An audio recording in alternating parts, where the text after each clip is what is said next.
अस्सलामुअलैकुम। आज हमारे पास एक एएस फिजिक्स पास पेपर 125 एमसीक्यूज वेरिएंट 12 का एक क्वेश्चन है। क्वेश्चन नंबर 36 स्टार्ट करते हैं। The diagram shows a four terminal box connected to a battery and 2 ammeter.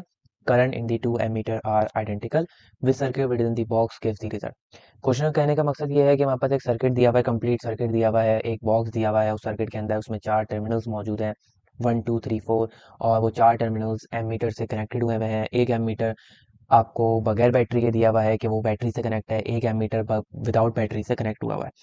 Option A B C D में हमारी क्या अरेंजमेंट होगी सर्किट की, कि ऐसी अरेंजमेंट हमें दिखानी है कि हमारे एमीटर के अंदर का जो करंट है वो क्या हो, वो आइडेंटिकल हो, मतलब सेम हो एक तरीके से। करंट सेम करने का मकसद हमारे पास तीन चीज़ें हमें देखनी है चारों ऑप्शन के अंदर। पहली चीज़ हमारे पास ये होगी कि पैरेलल सर्किट ना हो। दूसरी चीज़ हमें ये देखनी है कि कोई बीच में जंक्शन ना हो। और तीसरी चीज़ हमें देखनी है कि सर्किट ब्रेक ना हुआ हो।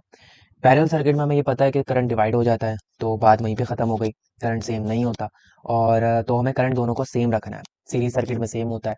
जंक्शन का मतलब ये होता है कि जंक्शन में करंट को मल्टीपल पाथ मिल जाते हैं कि वो वहाँ से किसी और पाथ में वो जा सकता है करंट। ठीक है, मतलब करंट वहाँ से डिवाइड हो जाता है। तो जंक्शन जब करंट वहाँ से डिवाइड हो गया तो एक तरीके से वो भी ऑप्शन हमारा गलत हो जाएगा। तीसरी चीज़ ये होगी कि हमारे पास सर्किट ब्रेक हो जाएगा। सर्किट ब्रेक हो जाएगा तो करंट वहाँ से फ्लो ही नहीं करेगा, करंट ज़ीरो हो जाएगा। तो इसका मतलब ये होगा कि वो ऑप्शन भी हमारा गलत हो जाएगा। पार्ट ए देखते हैं। पार्ट ए में हमारे पास क्या है कि 1 और 3 के 2 और टर्मिनल के बीच में एक रजिस्टर लगा हुआ है।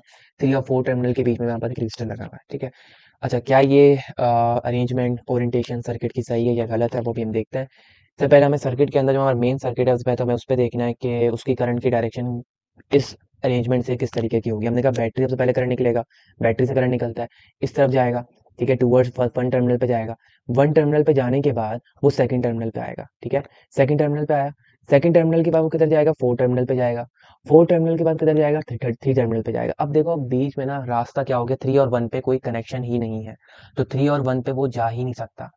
ठीक है, मैं इसको रेड लाइन से बना लेता हूँ 3 और 1, क्योंकि ये जो है ना, यहाँ ब्रेक पार्ट है एक तरीके से। तो करंट जो है वो 3 से वापस 1 पे नहीं जा सकता, क्योंकि एक तरीके से ये हमारा सर्किट ब्रेक हो गया है।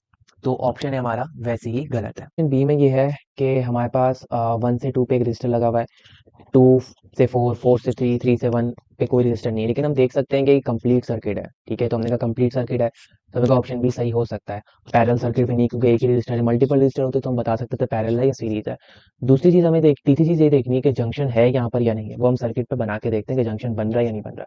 हमने कहा पहले करंट बैटरी से निकलेगा, एमीटर की तरफ जाएगा, 1 पर आएगा, 1 के बाद 2 पर आएगा, 2 के बाद 4 पे आएगा, 4 के बाद 3 पे आएगा, 3 के बाद 1 पर आ गया। ठीक है, अब अगर देखो ये एक कंप्लीट सर्किट बन गया है, कंप्लीट लूप बन चुका है, तो हमारा यही आंसर शायद सही होगा। ये आंसर सही नहीं होगा। क्यों नहीं होगा? यहाँ पे बीच में एक आ रहा है जंक्शन, और वो जंक्शन है हमारा 1 पे।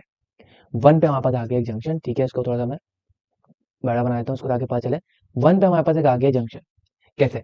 जब करंट यहाँ से आया ना बैटरी से, तो बैटरी पे आने के बाद जब वो 1 पर आया, टर्मिनल 1 पर आया, तो 1 पर आने के बाद उसको दो रास्ते दिखे हैं। एक वो 3 पे भी जा सकता है, और 1 से वो 2 पे भी जा सकता है।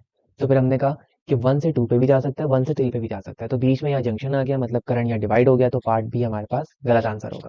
अब पार्ट सी देखते हैं। पार्ट सी में क्या है कि 1 से 3 पे एक रजिस्टर है, 1 से 2 के बीच में एक रजिस्टर है, 3 और 4 पे कोई रजिस्टर नहीं है। ठीक है, तो करंट की डायरेक्शन हम यहाँ से बना लेते हैं। यहाँ से बैटरी से करंट आएगा, एमीटर की तरफ जाएगा। ठीक है, अब 1 से 2 पे जा सकता है, 1 से 2 पे गया। ठीक है, 2 से 4 पे गया करंट हमारे पास। ठीक है, अब अगर आप देखो तो इधर ना प्रॉब्लम ये हो रही है कि इधर दोनों चीजें क्या है, इधर एक तो सर्किट ब्रेक भी हो रहा है 3 और 4 के दरमियान। ठीक है, और एक इधर यहाँ पर जंक्शन भी आ रहा है। वो कहाँ पर? वो जंक्शन हमारे पास आ रहा है 1 पर। ठीक है, वो जंक्शन हमारा 1 पे आ रहा है। क्या जंक्शन 1 पे आ रहा है? जब करंट या 1 पर आया, तो वो 3 पर भी जा सकता है, वो 2 पर भी जा सकता है, वो 3 पर भी जा सकता है, और वो 2 पर भी जा सकता है। तो फिर हमने कहा ऑप्शन सी में दोनों चीजें आ रही है। ठीक है, तो ऑप्शन सी हमारे पास गलत हो जाएगा। अब जरा हम ऑप्शन डी पे देख लेते हैं कि ऑप्शन डी क्या है। ऑप्शन डी पे 1 से 3 पे हमारे पास एक रजिस्टर मौजूद है, और 2 से 4 पे कोई रजिस्टर नहीं है। अब हम ये कह सकते हैं कि 3 और 4 पे कोई जंक्शन तो नहीं है। ठीक है, 1 पे भी कोई जंक्शन नहीं है, 2 पे भी नहीं है, 4 पे भी नहीं है, लेकिन सर्किट ब्रेक हो रहा है। 1 से 2, 3 से 4, एक कंप्लीट लूप नहीं बन रहा, लेकिन ये कंप्लीट लूप बना रहा है। कैसे? वो भी हम देखते हैं। हमने कहा सर्किट यहाँ से आया, करंट यहाँ से आएगा, बैटरी से एमीटर की तरफ आया, 1 पर आया करंट। ठीक है, 1 के बाद हमने कहा वो डायरेक्ट 3 पर जाएगा। 3 पर जाने के बाद ना देखो, 1 से 2 पे जा ही नहीं सकता, कोई कनेक्शन नहीं है। 3 से 4 पे भी नहीं जा सकता, कनेक्शन नहीं है, लेकिन वो एमीटर के अंदर हो जा सकता है। यहाँ पे हो जा सकता है, एमीटर के अंदर हो जा सकता है ना, क्योंकि पूरा एक प्रॉपर पाथ है। फिर एमीटर की बात किया जाएगा, एमीटर का पूरा इधर घूम के वो 4 पे आ जाएगा वापस से।